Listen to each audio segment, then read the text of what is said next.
समय की बात है। किशन आज अपना घर छोड़कर दरबार का हिस्सा बनने निकला था, पर उसका सफर अभी कुछ वर्ष लंबा था। अभी वो एक स्वामी जी के पास मिलने जा रहा था, जिनके राजा से अच्छे संबंध हैं। तभी रास्ते में उसे एक भिक्षुक मिला, जो बड़ी ही परेशानी में दिख रहा था। अरे बाबा जी, क्या दिक्कत है?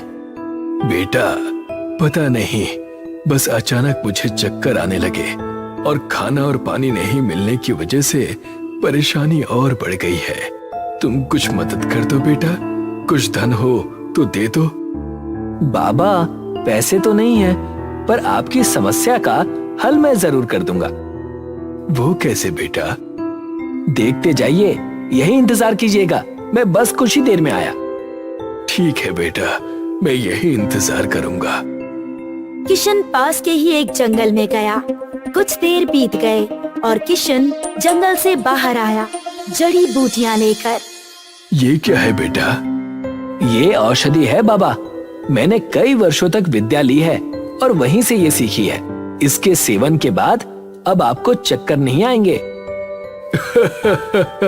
वाह भैया, क्या बात है, तो तुम ही हो। मतलब ये कि एक युवक जिसका भविष्य बड़ी ही रुचि से भरा है, मैं आज उससे मिल पाया। आप कौन हैं प्रभु, और मेरे विषय में कैसे जानते हैं? चाहे वैरागी कहो चाहे राहगीर, क्योंकि बात मेरे विषय में नहीं है, बात तुम्हारे विषय की है। मैं बहुत प्रसन्न हूँ। बुद्धि और सूझबूझ से तुम्हारे हाथों में कुछ नहीं था, फिर भी तुमने तुरंत सारी व्यवस्था कर दी। ये तुम्हारी कौशल का प्रतीक है। आपके प्रोत्साहन भरे शब्दों के लिए धन्यवाद। तभी वो भिक्षुक अपने दोनों हाथों में दही से भरे बर्तन प्रकट करता है। ये क्या है बाबा? मेरे बाएं हाथ में जो दही है, अगर उसे खाओगे तो धन में वृद्धि होगी, और यदि दाएं हाथ की दही खाओगे तो ज्ञान में वृद्धि होगी। अच्छा, पर धन बड़ा है या ज्ञान? दोनों की अपनी अपनी उपमा है। कुछ जगहों पर धन बड़ा तो कहीं ज्ञान। अच्छा, पर चक्कर बताऊं कि कौन सा सही रहेगा? चख लो। किशन ने दोनों ही बर्तन की दही सफा चट कर दी। ये तुम्हें दोनों बर्तन की दही पीने को किसने कहा? एक ही पीनी है, ये भी तो किसी ने नहीं कहा बाबा जी। और वैसे भी आपने ये दोनों दही के बर्तन बराबरी में रखे थे, तो मैं कैसे जान पाता कि इनमें से उत्तम कौन सा है? बड़े ही चंचल हो बेटा। ये चंचलता तुम्हारी बुद्धि से ज्यादा प्रसिद्ध होगी। तुम्हारी बुद्धि ही तुम्हारा सबसे बड़ा धन है। जाओ, मेरा आशीर्वाद सदा तुम्हारे साथ रहेगा। प्रणाम बाबा। ये कहकर किशन आगे अपने सफर पर बढ़ गया। कुछ दिन का सफर तय करने के बाद किशन स्वामी जी के घर पहुंचा। किशन स्वामी जी के कमरे में बैठ उनसे बातें कर रहा था। स्वामी जी, मुझे राजा रामकृप के दरबार का हिस्सा बनना है। मैंने सुना है कि वो बहुत ही बुद्धिमान और दयावान राजा हैं। हाँ किशन, वो राजा तो बहुत ही अच्छे हैं। राजा के हर एक गुण हैं उनके अंदर। पर तुम उनके यहाँ जाकर क्या करना चाहते हो? कुछ करना नहीं है स्वामी जी, बस वहाँ जिंदगी रोचक होगी ऐसा प्रतीत होता है, और लिखने का भी बहुत शौक है।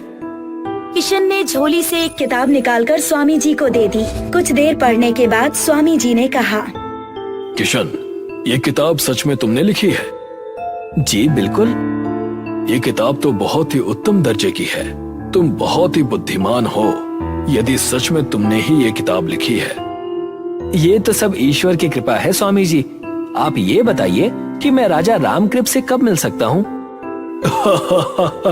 सब्र रखो पुत्र, पहले मैं वहाँ जाता हूँ, फिर मैं मौका देखकर किसी और को वहाँ से भेजकर तुम्हें वहाँ पर बुलवा लूंगा।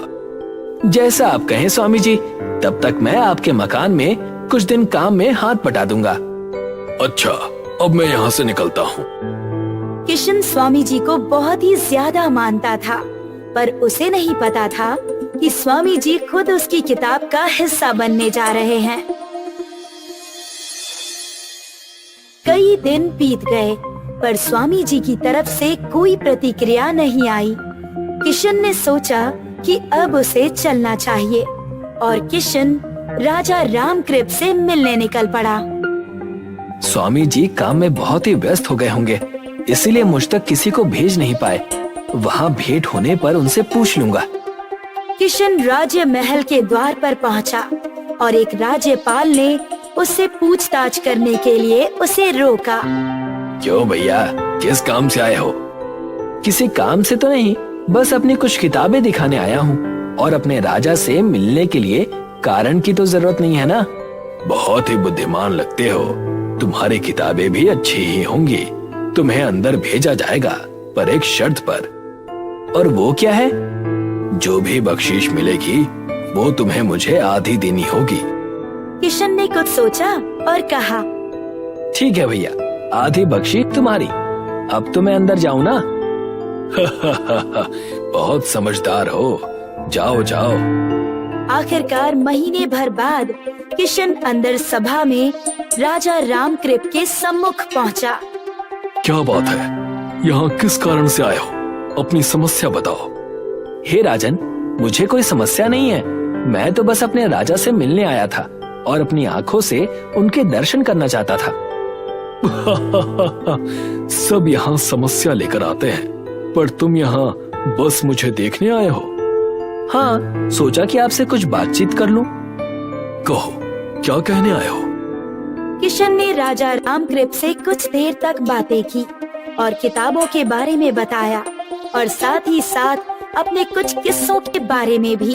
पर एक किस्सा सुन राजा रामकृप की बरौनियां उड़ गई और उन्होंने किशन से पूछा, मैंने तुम्हारी बातें सुनी और तुम्हारी किताबें भी बहुत बढ़िया हैं। इसमें से एक किताब जो औषधियों की है, ये हमारे दरबार के स्वामी जी की है।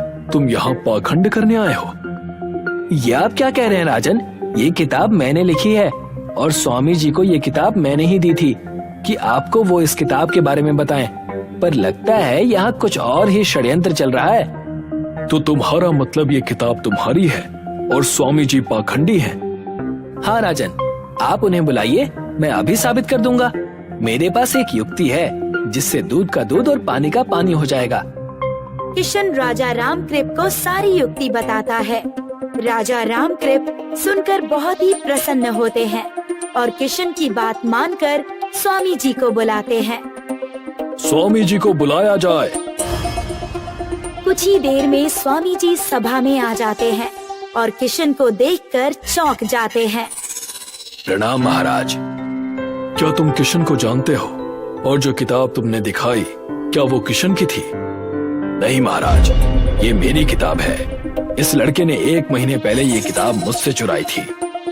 महाराज, यदि आप 2 व्यक्ति को लेकर आए जिनका उपचार करना हो, तो ये साबित हो जाएगा कि ये किताब किसकी है।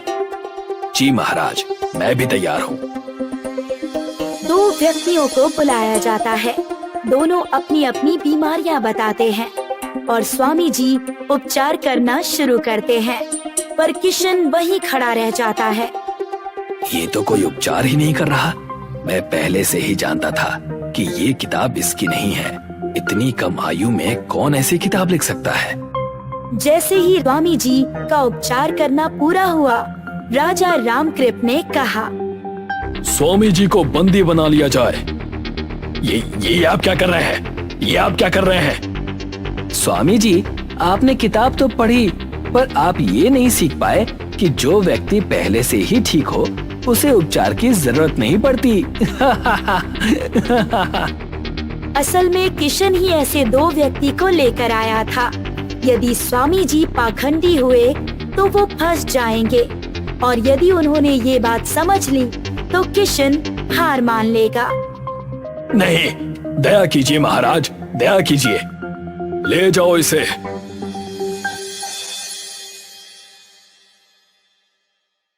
राजा ने खुश होकर रामकृप से कहा, किशन, तुम्हारी बुद्धि की जितनी प्रशंसा की जाए उतनी कम है। कहो, क्या बख्शिश मांगते हो? तुम्हें मुंह मांगा धन मिलेगा। 100 कोड़े। क्या किशन, तुम ये मेरा उपहास कर रहे हो? महाराज, असल में मैंने आपके द्वारपाल से उसके कहने पर वादा किया था कि बख्शीश आधी उसे दे दूंगा, तो आप 50 कोड़े मुझे दे दीजिए और 50 द्वारपाल को। द्वारपाल को अंदर बुलाया गया। जैसे ही उसे बख्शीश के बारे में पता चला, वो रोने लगा। क्षमा कर दीजिए महाराज, अब कभी रिश्वत नहीं लूंगा। ले जाओ इसे और इसकी पूरी बख्शीश मिलनी चाहिए इसे।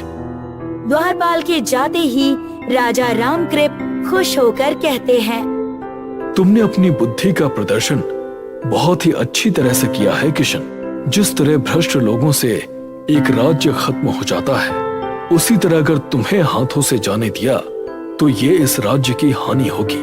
तो बताओ, मेरे दरबार में काम करोगे? हे राजन, मैं तो इसी दरबार में काम करने के लिए अपने घर से निकला था, पर स्वयं कहता तो अभिमान कहलाता। और ये भी जानना था कि आपके कौशल के बारे में जो बातें कही जाती हैं, उनमें कितनी सच्चाई है। मैंने अपनी आंखों से देखा कि कला और कौशल का आपके दरबार में स्वागत है, और साथ ही उस द्वारपाल जैसे भ्रष्ट व्यक्तियों के लिए कोई जगह नहीं है। तो आओ, तुम्हारा स्वागत है रामकृप के दरबार में। इसके बाद किशन ने जीवन भर अपनी बुद्धि का इस्तेमाल कर राजा और राज्य की मदद की। सच ही कहते हैं, बुद्धि किसी भी धन से कम नहीं है। ये हर परिस्थिति में आपके साथ रहेगी और दूसरे धन की तरह क्षीण भी नहीं होगी। सितारागंज नाम का एक गांव था और वहीं बलवान अपने माँ और अपने पिता के साथ रहा करता था। बलवान बहुत ही आलसी था, जिस बात से उसका परिवार हमेशा परेशान और हताश रहता था। रात भर सोते हो, दिन भर सोते हो, आखिर तुम करते क्या हो? और इतनी नींद आती कहाँ से है तुम्हारे पास? माँ, क्या तुम भी? अभी बस 2 बज रहे हैं, अभी नहीं सोऊंगा तो कब सोऊंगा? तुम्हारे इस आलसी पने से हमारा परिवार कितना जूझ रहा है। पिताजी ने तुम्हें कितने दिनों से देखा नहीं। वो जब भी आते हैं तुम उस वक्त सोते ही रहते हो। रात भर मच्छरों की वजह से नींद नहीं आई, इसीलिए दिन में सो रहा हूँ। बलवान की इस आदत से बलवान का घर तो परेशान था ही, लेकिन पूरे गांव ने उनका जीना दुश्वार कर रखा था। धूमकेतु जी, कहाँ तरफ जा रहे हैं आप? बस चाय पीकर घर की तरफ। क्यों, क्या हुआ? आज तुम बड़े थके हुए लग रहे हो। हाँ, अब क्या करें, मेहनत करके घर जाओ तो थक कर सोने का अलग ही आनंद है। वैसे ये सब तुम्हें कैसे पता चलेगा? तुम्हारा बेटा तो आलसी है। तुमने एकदम पते की बात की है भाई। मेरे बेटे का कोई तो उपाय निकालना ही होगा। बलवान के पिता वहाँ से निराश होकर चले जाते हैं और बलवान को नींद से उठाकर उसे घर की परेशानी के बारे में समझाने लगते हैं। बेटा, तुम मेरी बात सुनो। मैं तुमसे ये कहना चाहता हूँ कि तुम्हारी उम्र के सारे बच्चे अच्छी तरक्की कर रहे हैं। पढ़ाई किए कई साल बीत गए हैं, लेकिन तुम अब भी बच्चों जैसे हो। पिताजी, क्या हम इस बारे में कल बात करें?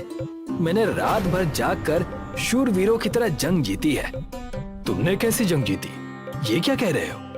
बलवान और उसके पिता दोनों बात कर ही रहे थे कि उसकी खिड़की से घूमर चाचा ने उनकी सारी बातें सुन ली। तो ये राज है, बलवान सिर्फ नाम से ही नहीं, असल में भी बलवान है। एक अनोखी जंग जीतकर हमारे गांव में आया है, ये बात सभी को बतानी होगी। घूमर चाचा आधी अधूरी बात सुनकर वहाँ से चले गए। तब बलवान ने जंग की बात अच्छे से अपने पिताजी को बताई।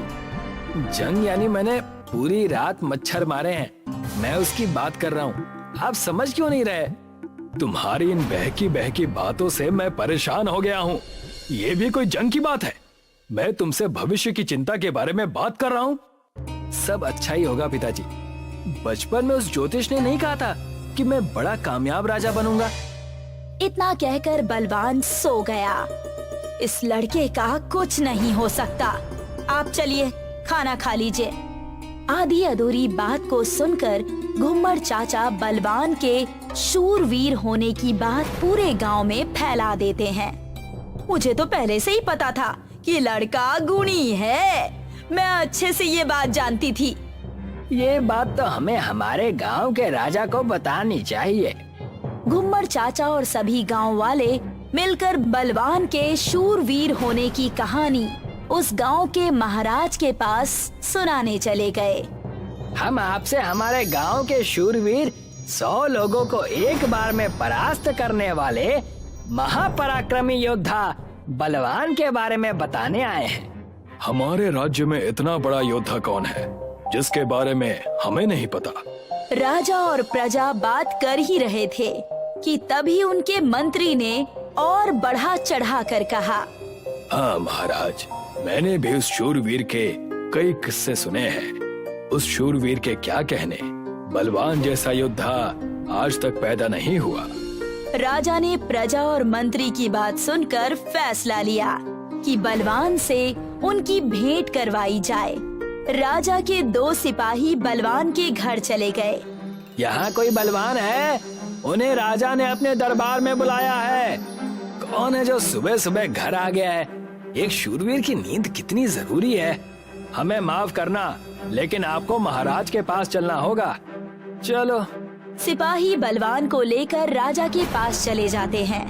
राजा के पास पहुंचते ही बलवान को अपनी झूठ से डर लगने लगता है और वो दरबार की चकाचौंध देखकर सहम जाता है। हे भगवान, अगर मेरी सच्चाई ने पता चल गई तो राजा मुझे आजीवन कारावास में भेज देंगे। भगवान, तुम ही मेरा सहारा हो, अब कृपया मेरी मदद करना। तो तुम हो इस गांव के शूरवीर योद्धा? जी महाराज, अब लोगों ने मान रखा है, मैंने घमंड नहीं किया। राजा और बलवान बात कर ही रहे थे कि वहाँ पर मंत्री भागता हुआ उनके पास आया। महाराज, महाराज, हमारे राज्य में संकट आन पड़ी है।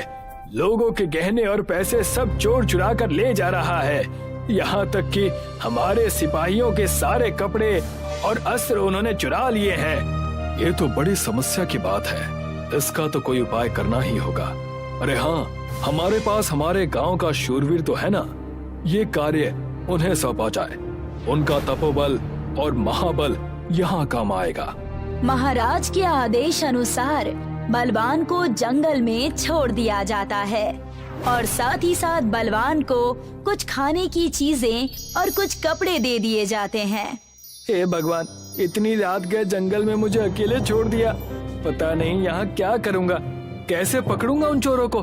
मुझे तो बड़ा डर लग रहा है। बलवान ठंड में कांपते हुए जंगल के अंदर चला गया और वहीं एक पेड़ के नीचे डर के मारे बैठ गया। अगर मैंने उन चोरों को नहीं पकड़ा तो राजा मुझे आजीवन कारावास में डाल देंगे। मैं क्या करूं, कुछ समझ में नहीं आ रहा।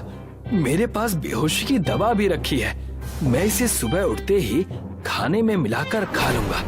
बलवान अपने पास रखे खाने में उस बेहोशी की दवा को मिलाकर रख देता है और खुद पेड़ के नीचे सो जाता है। बलवान के सो जाने के बाद वहाँ पर चोर आते हैं जो बलवान को सोता देखकर एक दूसरे से कहते हैं, सरदार, ये देखो, कोई राहगीर सो रहा है और इसके पास अच्छे अच्छे कपड़े भी दिख रहे हैं। सितारागंज में चोरी भी हो गई और इससे भी लूट लेंगे। कपड़े ले लो सारे, देखना उसमें गहने भी होंगे। हाँ हाँ, और इसके पास से सुगंध भी अच्छी आ रही है। जरूर अच्छा खाना रखा है इसके पास। हमें स्वादिष्ट खाने को खा लेना चाहिए।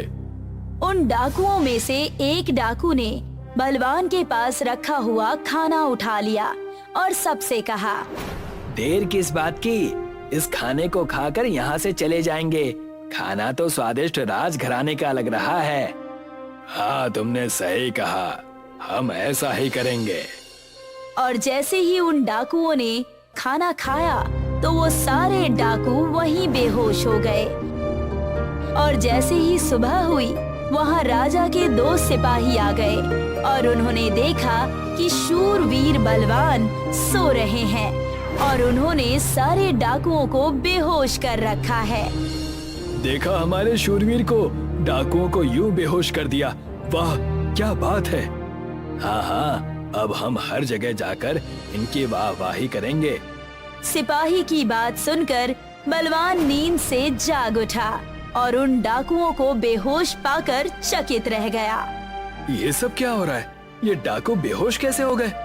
देखा कितने जमीन से जुड़े हुए हैं, ऐसा बर्ताव कर रहे हैं जैसे कुछ हुआ ही नहीं है। वाह वाह, आप ही ने तो इन्हें बेहोशी वाला खाना खिला दिया जिससे ये बेहोश हो गए, और ऐसे बर्ताव कर रहे हैं जैसे कुछ जानते ही नहीं।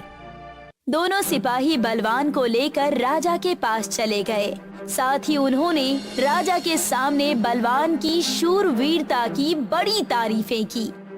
वाह, अति उत्तम, ऐसा शूरवीर हमारे राज्य में है और हमें पता ही नहीं। क्या बात है। उतने में ही राजा का मंत्री जोर से दौड़ता हुआ राज दरबार में आ गया। महाराज, हमारे राज्य में दूसरे राज्य के राजा और उनके सिपाहियों ने हमला कर दिया है। हमला? हमारे पास शूरवीर है, हमला! हाँ, हमारा शूरवीर योद्धा उन्हें चुटकियों में खत्म कर देगा। आज तो मेरी पोल खुलनी तय है। अगर वहाँ नहीं गया तो राजा खत्म कर देंगे, और गया तो मुझे दूसरे राज्य वाले खत्म कर देंगे। राजा ने एक बड़ा सा हाथी शूरवीर बलवान को दिया और बलवान को वहाँ से भेज दिया। सितारागंज का राजपाट हमें चाहिए, चाहे जैसे, हम इसे लेकर रहेंगे। महाराज, लेकिन हमने सुना है कि सितारागंज के राजा के पास एक शूरवीर है जो 100 लोगों का एक साथ सामना कर सकता है। और उतने में उन्होंने देखा कि बलवान एक बड़े से हाथी पर बैठकर उनके सामने आ रहा है। हाथी जैसे जैसे उनके पास बढ़ता आ रहा है, दूसरे राज्य के राजा और सिपाही डरते जा रहे थे। देखा इसे, ये अकेला हमसे युद्ध करने आ रहा है। मुझे बड़ी घबराहट हो रही है। ये कहकर राजा ने अपने पीछे मुड़कर देखा तो पूरी युद्ध भूमि खाली हो चुकी थी। बलवान जब तक उस युद्ध भूमि में पहुंचा, उसने देखा कि सब डरकर भाग चुके हैं। और जैसे ही सितारागंज के राजा वहां पहुंचे, उन्होंने देखा कि पूरी युद्ध भूमि खाली हो चुकी है। अब से बलवान, तुम हमारे राज्य के युद्ध के प्रतीक हो। तुम हमारे सर्वश्रेष्ठ सेनापति हो। इसे ही कहते हैं अंधों में काना राजा।